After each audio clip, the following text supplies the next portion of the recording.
అంటే మన అవసరాలకి ఉపయోగించుకోవాలి. దాచుకుంటే దోచుకోబడతాం. ఎవరితో కూడా మనం అటాచ్మెంట్ పెంచుకున్నాం అనుకోండి, దుఃఖం వస్తుంది. అటాచ్మెంట్ కాదు, ఉండాల్సింది అన్కండిషనల్ లవ్ అని అంటాం.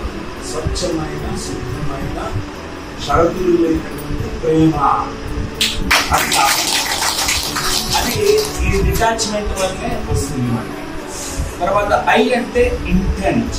ఇంటెంట్ అంటే మనకి తీవ్రమైనటువంటి ఏ సంకల్పం చేసుకున్నా కూడా ఆ సంకల్పం నెరవేరుతుంది. మీరు అప్పుడు ఇక్కడ